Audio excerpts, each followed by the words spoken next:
basically a knee replacement on a 2019 Subaru WRX. Lower control arm, the strut, inner and outer tie rod, and stabilizer bar.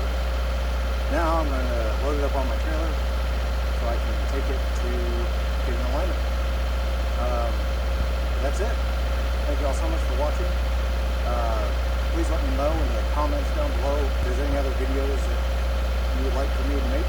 Criticisms, something you think I'm not doing right, I'd like to know. I am a motorboat mechanic out here in the North Texas area. If you're needing any repairs, I'll put a link to my Facebook business page in the description. Thank you all so much for watching.